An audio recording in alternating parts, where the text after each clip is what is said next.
No, if you think about the new paradigm, man, if you get people to talk about you, about what you're talking about, even if you don't believe what you're talking about, you're just exploiting the world. Yeah, you know what happens right after that, Jenna? Hypocrisy, man.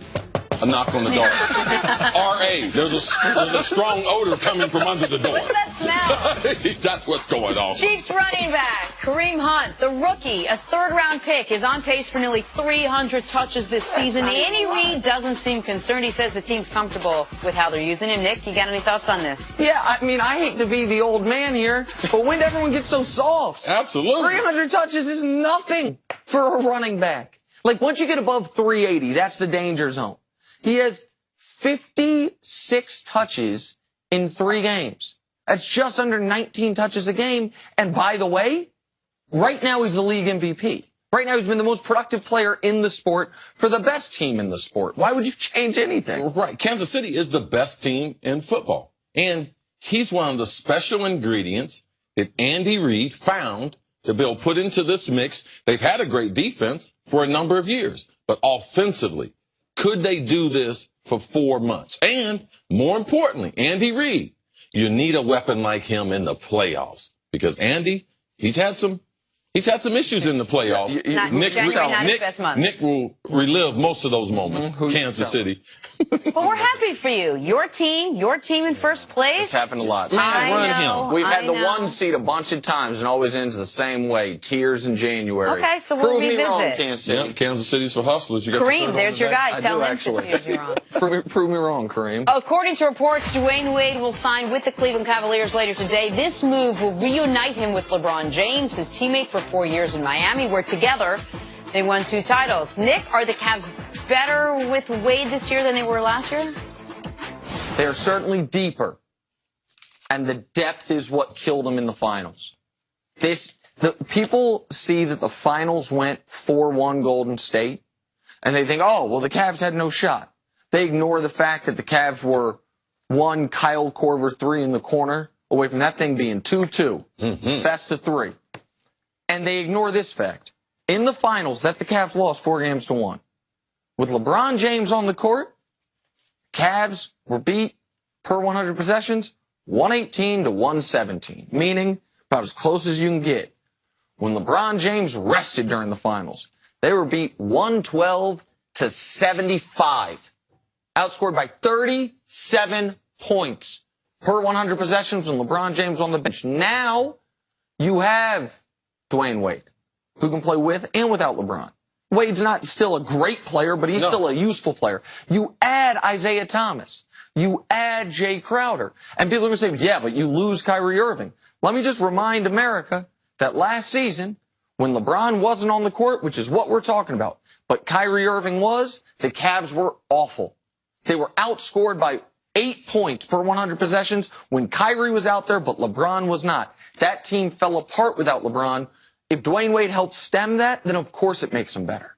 LeBron, he always likes familiar faces. One of his favorite teammates of all time, besides Dwyane Wade, James Jones, the champ. That's what he calls him, right? Yep. Champ. And he likes traveling around. He likes working out. He likes interacting with some of these guys. There's no one in the NBA that's logged more minutes with LeBron than D. Wade. Now, my only problem with D. Wade going there is I know Cleveland can only play him 55 to 60 games. That might be a little much. Now, because he is not an 80 game. 20, 25 minutes a game. Yes. Yes. But is he an upgrade? The combination of him and J.R. Smith at the 2, another ball handler. J.R. struggles handling the ball and is only effective beyond the 3. So D. Wade can be used in the pick and roll. He can also relieve LeBron as far as some of the ball handling. And let's not forget Derrick Rose. So not only did they get better, but their second unit got a lot better. Is this it for the Cavs? Are they a move or 2 moves away? Or if this is the team that starts the season, you're happy with this team taking you all the way? If you have the best player in a series, you always have a good chance to win that series. The Cavs will have the best. Without this move, they would have the best player in any series they played. So they were a championship contender before this move. This move helps them. If they end up flipping that Brooklyn pick for a legitimate player, as I laid out yesterday, how they could add Boogie Cousins without that if people want to see it, they could add, if you trade Iman Shumpert, Iman Shumpert, Channing Frye, and that Nets pick, that works to get Boogie Cousins. Then all of a sudden, we can show you what that lineup looks like now that D. Wade is officially a part of it, and you see a starting five of Isaiah Thomas, Dwyane Wade, LeBron James, Kevin Love, DeMarcus Cousins, and then a bench, Rose, JR, Crowder, Kyle Korver. I know you're higher on Jeff Green than I am, but then the team goes from the contender in the East to the favorite, no matter what Golden State does. The Cavs were closer last year than people give them credit for, and people are going to compare D. Wade CC to D. Wade in 2010. You don't have to be that guy. No. He's making the league minimum. He's got to be better than what they had. And is he better than what they had? Yes, and also D. Wade is the kind of guy that before halftime, because the NBA is about how you kind of end the quarters, D. Wade can get you, in the last 5 minutes, second quarter, he can get you 12 points. When LeBron is on the bench, he can be the go. He can run the offense through him. In the fourth quarter, can he get you a bucket? Can you run an isolation? Can you run a play to him? Yes. And his overall championship experience calms the nerves inside the locker room. So there's a benefit to signing that veteran experience. Especially if there is a chance that Isaiah Thomas isn't available until January. Right. Yes. You got a guy in there that comes right in. Well, the Cavs as a whole are obviously, it's not like the West where the home court really could matter because there are so many really good teams. Right. I don't believe the Celtics are a true contender. I just told the audience what Kyrie, when he's the best player on the court, what his team does. That wasn't the case for Isaiah Thomas last year. When he was out there, the Celtics, as the best player, Celtics were outscoring people. And that was going up against teams' best units. So you just need the Cavs to be operating at full capacity by end of February, beginning of March. That's what we're talking about. Right. And those expectations really help out a older team. You're talking about guys who, Richard Jefferson, thought about retiring. D. Wade is up there. Frye, he's up there. Like all these guys, when you have that, and they showed that last year with Boston. Boston was the #1 seed, took it away immediately. And I agree with you on that point, but I believe D. Wade, man, his ability to be a playmaker off the dribble instead of J.R. Smith, or the combination of both of them, is an upgrade for the position. Instead of Darren Williams.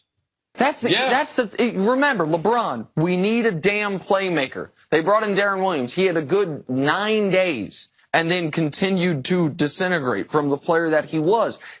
They don't need, again, they don't need D. Wade. He had about a 3-minute spurt. You fell in love with him. No, and then you had me saying, Chris, okay, he's in shape now. He's going to be big in the playoffs. Listen, I was losing my money in the playoffs. I was at your house.